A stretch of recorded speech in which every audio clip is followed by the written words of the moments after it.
Good morning. Happy Friday. Hope your guys' morning is off to a great start.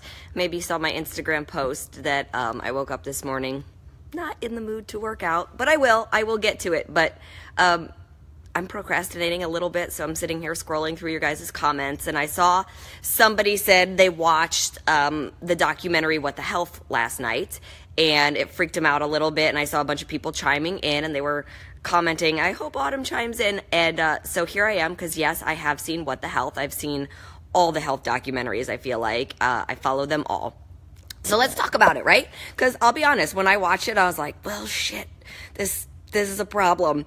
And here's the thing, you guys. Yes, the first question was, is it accurate or is it trying to scare us? No, I don't believe it's just trying to scare us. I do believe that there is a massive issue with our food, especially here in the United States. And I say here in the United States, more so than I do in Europe and other countries, because other countries have much stricter food laws than we do, and so their food is grown differently, their food is processed differently, their animals are treated differently, and so I don't think everything is created equal. So when I'm speaking about things, just know that I'm sort of referencing stuff here in the U.S. because that's where I live and that's where the majority of the following is. So in regards to the documentary What the Health, it's really about the meat industry, it's about dairy, and it's about how bad it can be for us in large quantities or even really at all for some people. And you guys can watch it. It's on Netflix, it's on Apple TV, that sort of thing. And when you watch it, yes, they talk about the fact that meat can cause cancer, that dairy can cause diabetes and cancer and all of these things. And I'm not a doctor and I'm not a researcher, so I can't speak super crazy openly. Like, I can't throw out statistics and say, yes, this is 100% accurate, or no, this is not 100% accurate. But what I can say is there's been enough studies to say large quantities of meat, red meat, not the best for us, right? You guys know I don't eat dairy very often. For me, dairy bloats me. And let me say this about dairy. I was having this argument with my dad, okay? My dad's like old school Italian, you guys. So trying to get him to change his opinion about food at all is like, I mean, I might as well talk to the wall. I'll have a better chance convincing the wall. And my dad's like, there's nothing wrong with dairy. Tell me what's wrong with dairy. And so I was like, Dad, let me just break it down super duper simple for you. Dairy, milk from a cow, is meant to grow a baby calf into a cow. Last time I checked, most of us don't want to be the size of a cow. So there's problem number one. I said, milk from a cow is meant for a baby cow. We're the only mammals that go on to stop drinking our own mother's milk and drink a different mammal's milk and act like no big deal. And then we actually are like grossed out by breastfeeding, which I think is hilarious. But also, let's just look at a cow. Cow has a 4-chamber stomach. They're a regurgitating animal. They chew their food, they eat it, they puke it back up, chew it again, and swallow it into the next stomach. We don't have 4 stomachs. So, not to be gross, but we don't have the same digestion that they do, which is why it's harder for us to break down milk proteins, which is why you see people have dairy sensitivities and dairy issues, because our bodies weren't designed to handle it really at all, but especially not in the large quantities that we consume it in now, okay? So I know a lot of people always like to reference paleo and the hunters and gatherers, and they did it, but they didn't do it in the large quantities that we do things now. And they didn't even do same thing with meat. Like, it wasn't in the large quantities that we do it in now. So that being said, I know you guys are probably looking at me like, well, Autumn, your program has reds and lots of reds. And yes, it does. But if you look at the portion control containers, you guys, it's actually a very plant-heavy diet, okay? I'm not saying it's vegan or vegetarian. It's a very plant-heavy diet, okay? This is why so many people have great success with it when they first start off, because you don't realize it. Like, I'm not advertising it as a plant-heavy diet, but it is. If you look at all of your containers that you get throughout the day and how many reds you get compared to how many greens you get. Well, greens are vegetables, okay? How many purples you get. Purples are fruit. Those are both plants. You get a blue. That could be nuts. That could be avocado. Yeah, you could put cheese in it, but depending on what you choose, if you choose, like I said, your nuts or your avocado, those are plants. Your orange, that's salad dressings, right? And oils, but it can also be pumpkin seeds or coconut. So again, depending on what you put in it, could still be very plant-based. Your yellow, your carbohydrates, again, depending on what you pick. Yes, if you're picking bread and bagels and processed stuff, that's not plant-based. But if you're picking brown rice, quinoa, millet, things like that, those are plants. So the majority of your containers in a day are coming from plants if you're picking from the top of the list. And this is why you hear me say all the time that if you eat from the top 1/3 of each list, you're getting the best of the best. You're going to see things like sweet potatoes and red potatoes at the top of the list and all of those things, right? So again, the choice is yours, and how you control your health is up to you. But you have the ability to eat the container system just the way it is, still eat animal protein if you like it. Look, you guys, I've seen the documentary. I get it. I understand it. There's certain choices I choose to make. Look, thus far, knock on wood, in my life, I don't have cancer. I haven't been exposed to cancer. I don't have diabetes. I'm fairly healthy. And for me, animal protein keeps me fueled and feeling strong. In fact, when I don't have it, I actually feel kind of weak. So for me, it's a choice I make that I'm like, okay, I'm keeping it in my diet. But because I'm keeping my animal protein in my diet, I'm very picky about it. It's organic, it's grass-fed, it's non-GMO, there's no hormones added. I don't do a lot of red meat. I do a lot of fish. I try to make sure that's wild caught. I try to make sure that it's a variety of things. And there are days sometimes where I'll just say, today I'm gonna have a vegan day. And I will follow a vegan day for that day, and I'll have tofu, or I will have, beans and things like that. And I'll follow the vegan plan for that day. I don't do it all the time. Let me just be honest, because I don't want you guys jumping around from plan to plan. Like, it maybe a couple times a month I do that, but it's not like I do it every other day or every week. But that being said, like I said, I pick the best of the best qualities. And I have to say, if God forbid I was ever diagnosed with a disease like cancer or something, and they said, hey, meat's been shown to make it worse, I would have to reconsider my decisions, right? I would go in and I'd be like, okay, I might not be eating that then. Like, because then now I have a different health situation. So everybody's different, right? Everybody has to take different things into consideration. Just like if you're diabetic and you can't have certain amounts of sugar, or you have to adjust the amount of fruit that you're eating. All of these things come into play. So I think it's amazing when you guys watch these documentaries. I really do. And I think it's amazing because the more educated we are, the better choices we can make for ourselves. It doesn't mean you have to get freaked out, right? It doesn't mean you have to panic, change the entire way you do everything. It means that you're informed, so that when you do make a choice, you can make the best choice for you, for your family. You can say, I'm going to go for the organic. I'm going to go for the wild caught fish. Or once or twice a week, I'm going to do a vegan day, so it's a little bit less meat. Whatever, however you want to approach it. But there's so many different things that you can do where you don't have to give it up completely.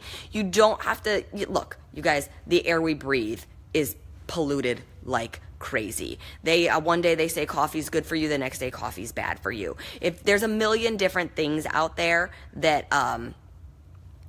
is bad for us, right? Like, we can't live in a bubble. So you watch it, you get informed, you do your own research, and you go from there and you make your choices from there. That's the best thing I can say about it. Like I said, I'm not a doctor. I'm not a researcher. I can't validate what they're saying, but I'm sure you could look up studies that will tell you one way or the other. And that's what I do. When I see something, if it causes me concern or interest or whatever it is, I just do more research. I'm like, okay, what does that mean? What does that mean to me? What does that mean for what I need to talk to my followers about, right? Like, all of that stuff. So just be aware of it. Like, again, you could put a Shakeology in place of a red. Sometimes you have all these different options. So don't be freaked out by it. Just learn from it. Just let it be your learning experience to help open your eyes that much more, because I really do feel like the more informed we are, it makes making choices so much easier to go, of course I'm going to exercise. Let me counterbalance a little bit of whatever else my body is dealing with. Of course I'm going to drink my water and flush my system of toxins as often as I can. Of course I'm going to avoid this and because I want to have that. So all of these things come into play. So hopefully that answers your guys' questions for those of you who were talking about the documentary this morning. And if you do have more questions, you can always post them. And there's a lot of people commenting. And you guys, let me just say one more thing, actually, because there's a lot of people are like, yeah, absolutely. Some people are like, look, I grew up on a dairy farm. I raised my own beef. I'm fine. Everybody is different.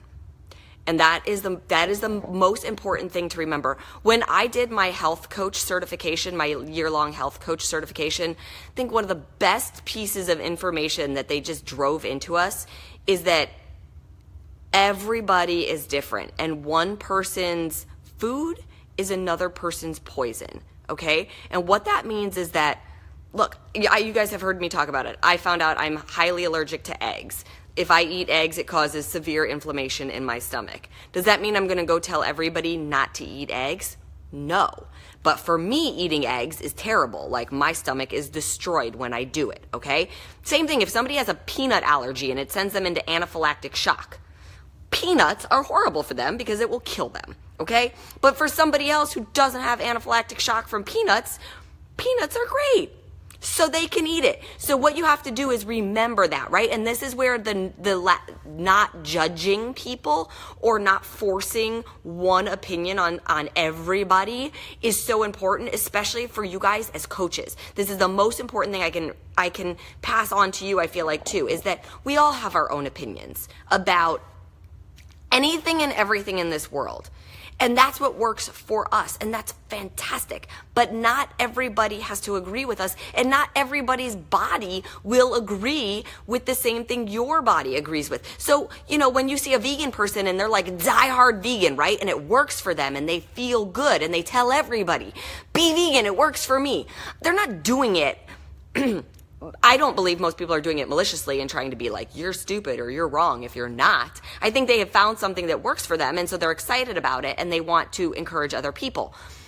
But again, like for me, I actually tried being vegan and I felt very weak. I felt, I got super skinny. And when my blood work got done, they told me I was protein deficient, even though I was eating all the foods I was supposed to be eating to help maintain my protein supply. So again, for some people, being vegan is awesome and works and feels great for them. And for other people, it doesn't. So there's all these different things that come into play. And that's why it's so important not to judge, but to learn. To learn so that you can speak educatedly on it and have an open dialogue with somebody, but not to force your opinion like it's the only opinion or it's the only way, because it's just not. There's never just one way. That's why there's hundreds of different dietary theories out there, and that's why they all work, because what works for one doesn't work for the other, and vice versa. So just keep that in mind as well, okay? That